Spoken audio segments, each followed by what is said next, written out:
حضرت ذی وقار اللہ جل شانہ کی حمد و ثنا اور آقا صلی اللہ تعالی علیہ وآلہ وسلم کی بارگاہ میں عطیتاً تحفتاً عقیدتاً نذرانتاً درود و سلام کی بات میں نہایت ہی واجب الاحترام عزت کے لائق حضرت علامہ مولانا قاری حمزہ رضا قادری صاحب دعوت برکاتہ قدسیہ خطیب جامع مسجد حاضر اور دیگر ثناخوان مصطفیٰ معزز مہمانان گرامی حاضر و ناظر السلام علیکم ورحمۃ اللہ وبرکاتہ۔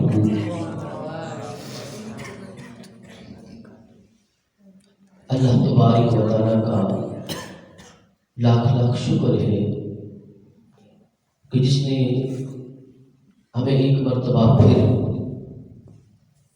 اپنے پیارے گھر میں غوث سمدانی محبوب سبحانی حضرت شیخ عبدالقادر جیلانی الحسنی والحسینی رضی اللہ تعالی عنہ کا ذکر سعادت حاصل کرنے کی توفیق عطا فرمائے، جو ہم نے اللہ اس کے رسول اور کے پیاروں کے نام کرنی ہے۔ حضرت ذی وقار حضور تاجدار کائنات صلی اللہ تعالی علیہ وآلہ وسلم کا فرمان عالی شان ہے۔ آپ فرماتے ہیں کہ جس نے ان پر ایک مرتبہ درود پاک پڑھا اس نے اپنی ذات پر 70 دروازے رحمت کی کھول دیے۔ اتنا بس پڑھنے کے الصلوۃ والسلام علیک یا رسول اللہ وعلی آلک و اصحابک یا حبیب اللہ۔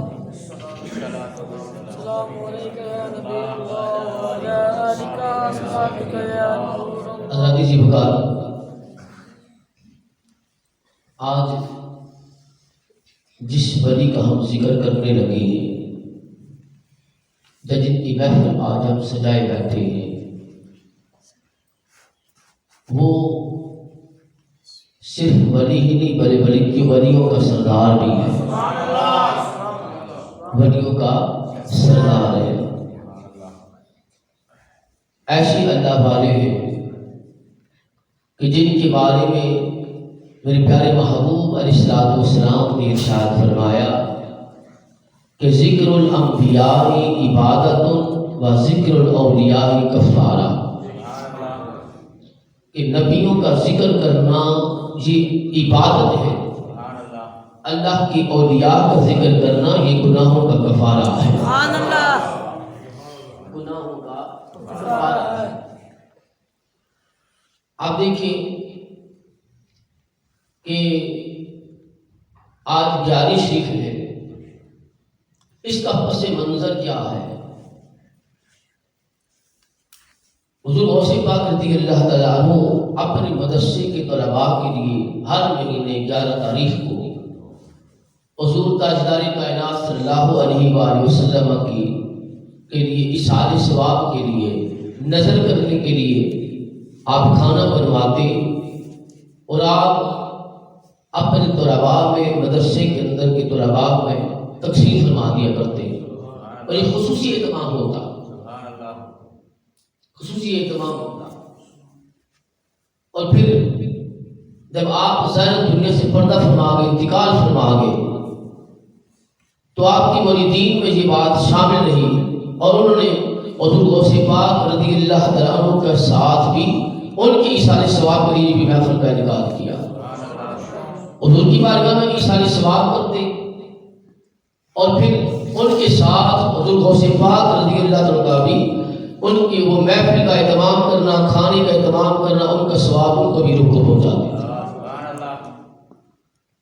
پھر جو آپ کے متقدمین ہیں، جو آپ کے چاہنے والے ہیں، آپ کی محبت کرنے والے جو ہیں، انہوں نے اس کھانے کا نام دیاری شیف دے دیا جس میں حضور تاجدار کائنات حضور غوث پاک رضی اللہ عنہ اور تمام اولیاء کرام کی بارگاہ میں خصوصاً طور پر نظر کیا جاتا ہے، اور خصوصاً حضور غوث پاک رضی اللہ عنہ کی بارگاہ میں اس کا ثواب پہنچایا جاتا ہے۔ آپ کی عاشقان، آپ سے محبت کرنے والے، آپ کو چاہنے والے ہر مہینے کی 11 تاریخ کو اور خصوصاً ہر سال ربیع الثانی میں بڑی جاری شریف کی نسبت سے اس جاری شریف کا انعقاد کرتے ہیں۔ تو ذاتی گرامی قدر، اللہ کے پیاروں کے ساتھ محبت کرنا، ان کی صحبت میں بیٹھنا، ان کی مجلس اختیار کرنا، یہ ہمارے لیے دنیا اور آخرت میں کامیابی کا ذریعہ ہے۔ دنیا اور آخرت میں ہمارے لیے کامیابی کا ذریعہ ہے۔ آپ دیکھیں، جب ہم بیمار ہوتے ہیں، جسمانی بیماریاں ہمیں گھیر لیتی ہیں، ہم ڈاکٹر کے پاس جاتے ہیں، ڈاکٹر علاج کرتا ہے اور کبھی میڈیسن لیتے ہیں، دوائیاں لیتے ہیں، اور پھر ہم یوں بھی کہتے ہیں کہ میں فلاں ڈاکٹر کے پاس گیا، مجھے شفا مل گئی، میں نے فلاں دوا لی، مجھے شفا مل گئی، میں نے فلاں جگہ سے دوا لی، مجھے شفا مل گئی۔ کیا ڈاکٹر شفا دینے والا ہے؟ نہیں، وہ ایک سبب ہے۔ حقیقتاً شفا رب کی بارگاہ میں ہے، لیکن ہم ڈاکٹر کا رخ کرتے ہیں، حکیم کا رخ کرتے ہیں، دوائیوں کی طرف رخ کرتے ہیں، اور نسبت ہم ان کی طرف کر لیتے ہیں، حالانکہ شفا ڈاکٹر نے نہیں دی، نہ دوا نے دی۔ تو یہ ایک بنیاد یاد رکھیں، جب ہماری روحانی بیماریاں بڑھ جاتی ہیں، جب ہم اللہ کے والوں کا ذکر کرتے ہیں اور پھر اللہ والوں کی صحبت اختیار کرتے ہیں، ان کی معافی کا انعقاد کرتے ہیں اور ان کی مجلس میں بیٹھتے ہیں، تو رب کریم ہماری روحانی جسمانی بیماری کو دور فرما دیتا ہے۔ تکبر، غرور، حسد، بغض، نفرتیں، ساری مٹ جاتی ہیں، ختم ہو جاتی ہیں۔ اور پھر جس طرح گولی ایک دوا لینے سے نا ہمیں شفا مل جاتی، ہم کہتے ہیں فلاں گولی کی شفا مل گئی، گولی کی شفا نہیں تھی، ایک ذریعہ بنی۔ تو جب ہم اللہ والوں کو جب پکارتے ہیں کہ یا غوث اعظم تستغیر، اور پھر ان کو ہم اپنی مشکل کے حل کے لیے جب پکارتے ہیں، اس مشکل کے حل کرنے کے لیے رب کریم ہی اس مشکل کو حل کرتا ہے، لیکن وسیلہ اللہ اپنے والوں کو بتا دیتا ہے، اپنے پیاروں کو بتا دیتا ہے۔ وہ وسیلہ بن جاتے ہیں، ان کے ذریعے سے اللہ تبارک و تعالیٰ ہماری مشکل کو آسان فرما دیتا ہے۔ ہمارے یہ عقیدہ نہیں کہ وہ اللہ ہے، وہ رب ہے، بلکہ جو بھی مشکل حل ہوتی ہے جب ان کے در پہ جاتے ہیں یا ان کا نام لیتے ہیں تو رب کریم ان کی نسبت ہماری مشکل کو آسان فرما دیتا ہے۔ یہ ہوتا ہے۔ تو سنیے کہ جب اللہ والوں کا ذکر ہوتا ہے تو ملتا کیا ہے؟ میرے کریم آقا صلی اللہ علیہ وسلم نے فرمایا کہ یہ گناہوں کا کفارہ ہے، گناہوں کا کفارہ ہے۔ اور پھر حضور غوث پاک رضی اللہ عنہ، یہ تو ولیوں کے بھی ولی ہے، ولیوں کے بھی ولی ہے کہ جب تک آپ کا قدم مبارک کسی کی ولی کی گردن پر نہیں لگتا اسے ولایت ہی نہیں ملتی، ولایت کے مقام پر پہنچ نہیں پاتا۔ رب کریم نے آپ کو ایسی شان عطا کی، لیکن یہ مقام و مرتبہ کیسے ملا؟ آپ نے علم حاصل کیا، علم حاصل کیا، علم حاصل کرتے رہے، یہاں تک کہ آپ نے اتنا علم حاصل کیا، آپ فرماتے کہ میں علم حاصل کرتے کرتے کتب کے درجے میں پہنچ گیا، کتب کا مقام حاصل کر دیا۔ لیکن آپ واز نہ فرمایا کرتے، واز نہ فرماتے، تقریر نہ کیا کرتے۔ تو ایک دفعہ حضور تاجدار کائنات صلی اللہ تعالی علیہ وسلم آپ کی خواب میں تشریف لائے تو فرمایا بیٹا واز کیا کرو تقریر کیا کرو. تو اس وقت حضور غوث پاک رضی اللہ عنہ عرض کی اے اللہ کے پیارے حبیب صلی اللہ علیہ وسلم یہ فصیح و بلیغ یہ عربی لوگ ہیں اور میں عجمی ہوں تو میں ان کے سامنے تقریر کیسے کروں, میں واز کیسے کروں. تو پیارے آقا صلی اللہ علیہ وسلم نے آپ سے کیا فرمایا؟ آپ نے بیٹا منہ کھولو. آپ نے 7 مرتبہ لعاب دہن اپنا تھوک مبارک اور غوث پاک رضی اللہ تعالیٰ عنہ کے منہ میں ڈالا ہے. سبحان اللہ. اس تقریر کرنے کا فن سکھایا جا رہا, علم سکھایا جا رہا. کس کے ساتھ؟ لعاب دہن کے ساتھ. آج لوگ کہتے ہیں کہ حضور ہماری مثل ہے, ہماری طرح بشر ہے, کوئی ایسا دکھائیے کہ جب کسی کو علم سے نوازا جائے وہ اپنا لعاب دہن کا تھوک سے دے رہا. لیکن صدقے جاؤں پیارے آقا صلی اللہ علیہ وسلم کی شان عظمت پر جب آپ علم سے نوازنا چاہتے ہیں, حضرت غوث پاک رضی اللہ تعالیٰ عنہ کو تقریر کروانا چاہتے ہیں, واز دینا چاہتے ہیں کہ واز کیا کرے, تو کیا دے رہے ہیں؟ اپنا لعاب دہن دیا جا رہا. علم و حکمت کے خزانے اپنے لعاب دہن کے دے رہے ہیں. سبحان اللہ.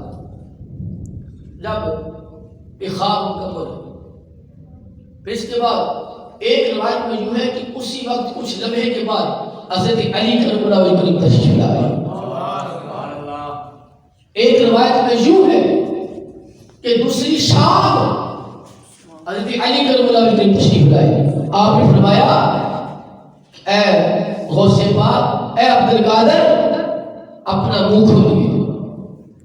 جب منہ کھولا نا تو آپ نے 6 مرتبہ اپنا لعاب دہن ڈالا. سبحان اللہ. اپنا لعاب 6 مرتبہ ڈالا. حضرت شیخ عبد القادر جیلانی رضی اللہ عنہ آپ فرماتے ہیں کہ میں نے عرض کی کہ حضور نے تو 7 مرتبہ ڈالا تھا, آپ 6 مرتبہ ڈال رہے ہیں. آپ نے فرمایا اے عبد القادر, میں نبی کے برابر تو نہیں ہو سکتا, میں نبی کے برابر تو نہیں ہو سکتا. وہ نبی ہے, امام الانبیاء ہے, میں ان کے برابر تو نہیں ہو سکتا. لیکن دیکھیے ایک علی ہے, خواب میں بھی آ کر یوں ہی کہتے ہیں کہ میں نبی کے برابر نہیں ہو سکتا. لیکن آج کل کے اس ملا کو ذرا دیکھیں جو علم کی ایک کتاب پڑھ لیتا ہے, کہتا ہے مجھے تو ہمارا مقام نہیں ہے کہ نبی ہمارے جیسے ہم ان جیسے. وہ بھی چلتا ہے, ہم بھی چلتے ہیں, وہ بھی کھاتا ہے, ہم بھی کھاتے ہیں, وہ بھی دیکھتا ہے, ہم بھی دیکھتے ہیں, وہ تو ہمارے جیسے. لیکن جب سیابی خواب میں بھی آتے ہیں تو وہ پھر بھی کہتے ہیں کہ نبی ہمارے جیسا نہیں, وہ ہم سے بڑے ہیں, وہ امام الانبیاء ہے. وہ تو خواب میں بھی آ کر کہتے ہیں کہ نبی ہمارے جیسا نہیں, ہم نبی جیسے نہیں. لیکن آج کل کا ملا کہتا ہے کہ ہم ان جیسے ہیں, وہ ہمارے جیسے. ان کے لعاب دہن کی آپ کبھی جا کے دیکھنا نا, کہنا کسی کو میں اپنا تھوک کسی کو آپ کے منہ میں ڈالنا چاہتا ہوں, آگے سے تھپڑ لگے, تھپڑ لگے آگے سے. لیکن یاد رکھیے کہ پیارے آقا صلی اللہ علیہ وسلم کے لعاب دہن کی کیسی برکت ہے.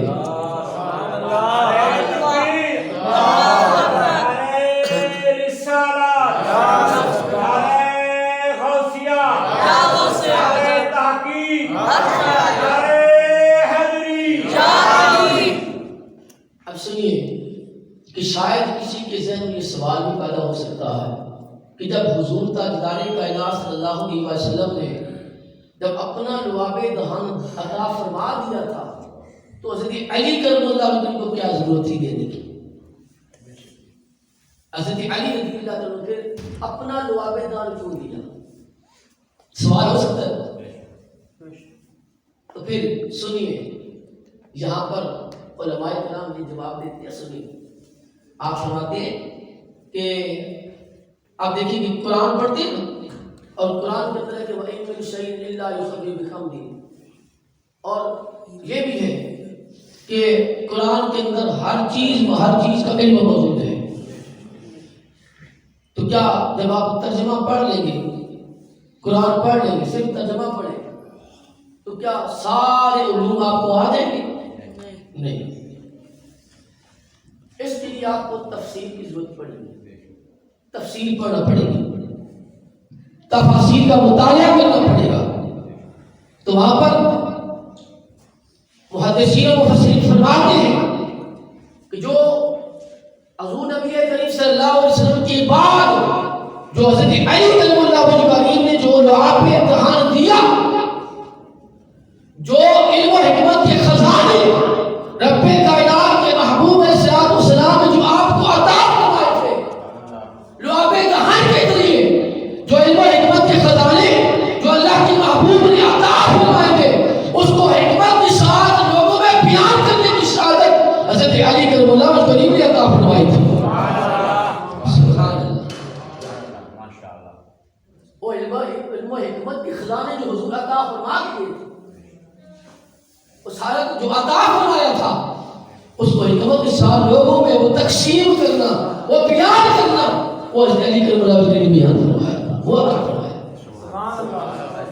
جس طرح قرآن کو سمجھنے کے لیے تفسیر ضروری ہے، اسی طرح اس علم و حکمت کو سمجھنے کے لیے علی کے دروازے کی ضرورت ہے.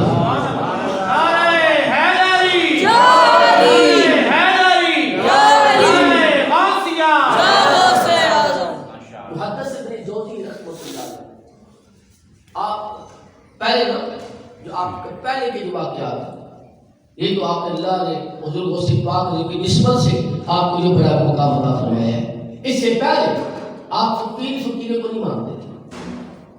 ایک دفعہ آپ کا مرید اور غوث پاک رضی اللہ کا مرید محدث ابن جوزی رحمۃ اللہ کے پاس آیا، کہتے جی آئے حضور غوث پاک کی بارگاہ میں چلتے ہیں، وہاں سے بڑا فیض ملتا ہے. پہلے آپ نے انکار کرتے تھے، ایک دفعہ آپ تیار ہو گئے تھے، کہتے ٹھیک چلتے بھائی علم والے تھے، جب آپ چلے نا تب آپ نے گئے تشریف لے گئے.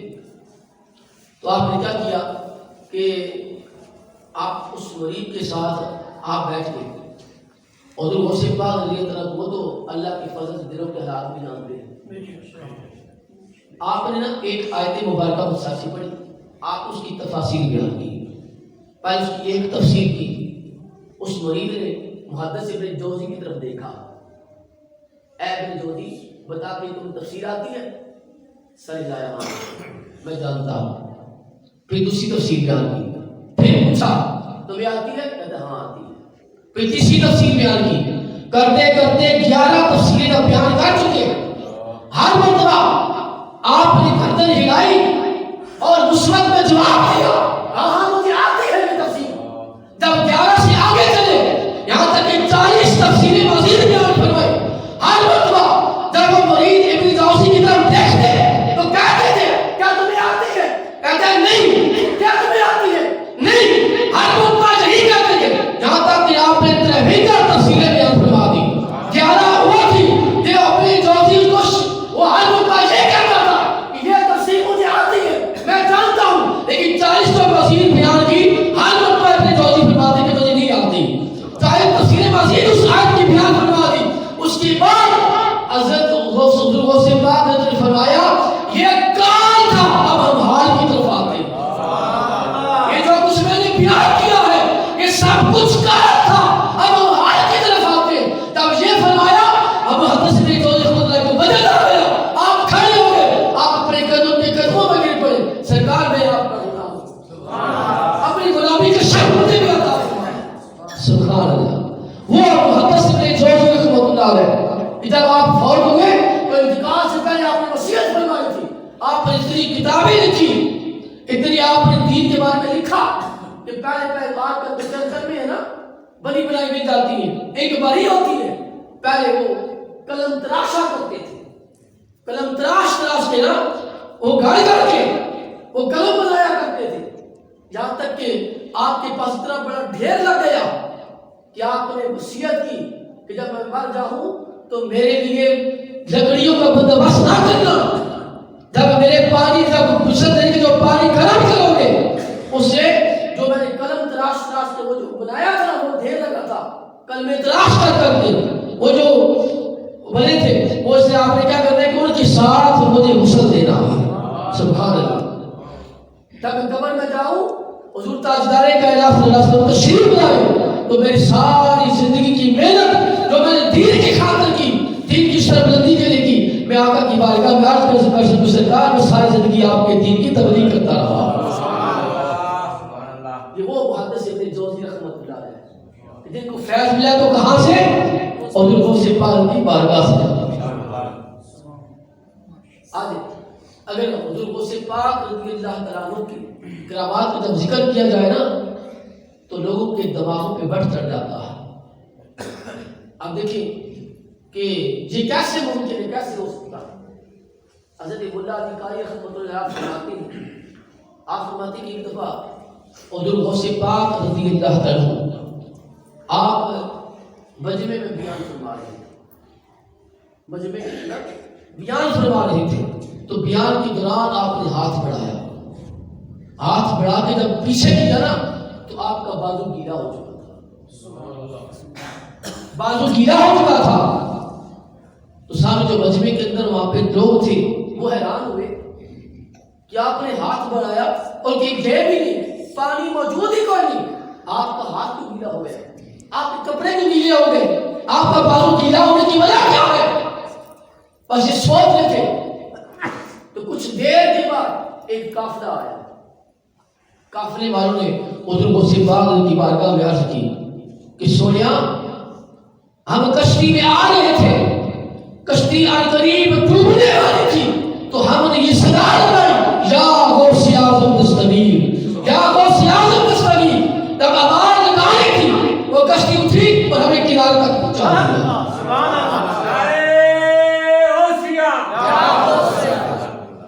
تیرا پیر میرا پیر دستگیر دستگیر میرا پیر تیرا پیر دستگیر میرا پیر تیرا پیر دستگیر دستگیر. ہم اور ایسے لوگوں کی نسبت رکھنے والے سبحان اللہ جو بڑی عظمت و شان والے. اب شاید کسی کے ذہن میں آ جائے یہ کیسے ہو سکتا ہے یہ کیسے ممکن ہے کہ بندہ بیٹھے بیٹھے ایسے کشتی کو اٹھا کے پار کنارے لگا دے. کسی کے ذہن میں ہو سکتا ہے نا سوال آ جائے. تو شاید اس نے قرآن بھی پڑھا اس نے قرآن بھی پڑھا قرآن کی اس نے تعلیم حاصل کی.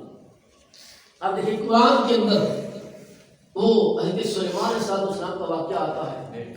سورہ نمل کے اندر حضرت سلیمان علیہ السلام بیٹھے ہوئے تشریف فرما ہے. تب ملکہ بلقیس آپ کی عظمت و شان کو سنا. جب آپ کی طرف چلی آپ نے نگاہ نبوت سے جب دیکھا کہ وہ آ گئی چل پڑی ہے تو آپ نے کیا فرمایا. آپ نے فرمایا کہ کوئی تم میں سے کوئی ہے جو ملکہ بلقیس کا وہ تخت لے کر میرے پاس حاضر کر دے. ایک صاحب کھڑے ہوئے کہتے سرکار میں حاضر کر دوں میں حاضر کر دوں کتنی دیر میں.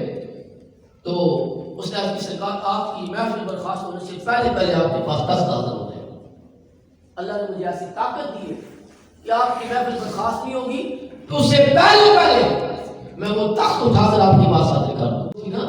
آپ جانتے تھے کہ میری اس محفل کے اندر رب نے ایک ایسا بندہ بھی بنایا ہوا ہے ایسا بٹھایا ہوا ہے رب نے اس کو ایسی شان عظمت عطا کر رکھی ہے وہ اسے بھی جلدی لے کے آ سکتا. آپ فرمایا نہیں مجھے سے جلدی چاہیے. حضرت آصف بن برقیہ رحمۃ اللہ آپ اٹھے سبحان اللہ. آپ اٹھے عرض کی کہ سرکار میں لے آؤں گا. آپ فرمایا کتنی دیر میں. آپ فرمایا کہ پلک جھپکنے کی دیر میں لے آؤں گا. سبحان اللہ. پلک جھپکنے کی دیر کتنی لگتی ہے ایک سیکنڈ لگتا ہے. پلک جھپکنے کی دیر میں حاضر کر دوں گا. سبحان اللہ. تو قرآن کہتا ہے انہ علم من الکتاب. اس شخص نے یہ بات کی تھی کہ جس کے پاس کتاب کا تھوڑا سا علم تھا. یہ اس شخص نے بات کی تھی جس کے پاس کتاب کا تھوڑا سا علم تھا. جب ایک پلک جھپکنے کی دیر میں سینکڑوں میل دور سے وہ ملکہ بلقیس کا تخت اٹھا کر حضرت سبحان اللہ. اس تخت کی کیفیت کیا تھی؟ 80 گز چوڑا تھا، 80 گز اس کی لمبائی تھی، 80 گز اس کی اونچائی تھی. درخت ایسے باہر تو نہیں بنا ہوا تھا، وہ اس نے اپنے محل کے اندر رکھا ہوا تھا. اور پھر وہاں سے اٹھایا اور سینکڑوں میل دور حضرت سلیمان صلی اللہ علیہ وسلم کی دربار میں حاضر بھی کر دیا. وہاں سے غائب بھی نہ ہوئے، چلے بھی نہیں. ایک لمحے کے اندر آنکھ جھپکنے کی دیر میں ملکہ بلقیس کا تخت آپ کے پاس حاضر کر دیا. یہ طاقت تھی. تو جب حاضر ہوا نا تخت، تو اس وقت حضرت سلیمان صلی اللہ علیہ وسلم میں یہ کیا ہے؟ تو انہیں کیا جواب دیا؟ ھذا من فضل ربی، یہ میرے رب کا فضل ہے. تو جب وہ انبیاء جو مشرق اقصی کے اندر میرے نبی لجپال کے پیچھے مختلف بن کے کھڑے ہیں، ان کے امتی کا حال یہ ہے، اگر ان کے پاس علم کتاب کا تھوڑا سا علم آ جائے، رب کائنات کا اتنا فضل ہو جائے کہ سینکڑوں میل دور سے ملکہ بلقیس کا تخت اٹھا کر ایک لمحے میں حاضر کر دے، تو محمد عربی کے غلاموں کا کیا مقام ہوگا؟ محمد عربی کے غلاموں کا کیا مقام ہوگا؟ سبحان اللہ. اور غوث پاک رضی اللہ تعالی آپ نے وہ اس کی کشتی میں اس طرح آپ نے بیٹھے بیٹھے ہی اس کشتی کو باہر نکالا. کیا مقام ہے، کیا مرتبہ ہے. اور وہ صفا کرتی ہے. اس لیے اللہ کے بندو اولیاء سے محبت کرو، اولیاء کے بارے میں ایسی بات نہ کرو. اب دیکھیے کہ اللہ رب العالمین فرماتے ہیں، حدیث قدسی ہے، جو میرے کسی ولی کے ساتھ دشمنی کرے میں اسے اعلان جنگ کرتا ہوں. تو اللہ کے دوستوں کے ساتھ، اللہ کے دوستوں کے بارے میں ایسی بات کرنا، ٹھیک ہے نا، اس سے رب ناراض ہو جائے. جب اللہ اس کے ساتھ اعلان جنگ کر دینا تو پھر بندہ کوئی جیت نہیں سکتا، پھر کامیاب نہیں ہو سکتا. اس لیے چاہیے کہ اللہ والوں کے ساتھ دوستی کرے، اللہ سے، اللہ والوں سے محبت کرے. کیوں؟ اس وجہ سے کہ میرے کریم آقا صلی اللہ علیہ وسلم نے فرمایا، جو دنیا میں جس کے ساتھ محبت کرے گا قیامت دن اسی کا ساتھ اس کو نصیب ہو جائے گا. اور میں اور آپ سب لوگ ہم اہل محبت ہیں، اللہ والوں سے محبت کرتے ہیں، چاہے وہ انبیاء ہوں، حضور تاجدار کائنات صلی اللہ علیہ وسلم ہوں، حضور کے اہل بیت ہوں، حضور کے صحابہ ہوں، اللہ تبارک و تعالیٰ کی اولیاء ہوں. اللہ کے سارے دوستوں کے ساتھ ہماری محبت ہے، ہم ان کا نام ادب کے ساتھ لیتے ہیں، محبت کا اظہار کرتے ہیں. اس لیے ہمیں چاہیے کہ زندگی بھر ایسے لوگوں کے ساتھ نسبت رکھیں جو اللہ والے ہیں، اور اللہ والوں کے پاس ہمیں قریب لے کے جائیں، ہمارے دلوں میں محبت بڑھے. تو کیا ہوگا؟ کل قیامت دن ان کا ساتھ نصیب ہوگا. اس لیے کہتے ہیں شاید کہ خدا کے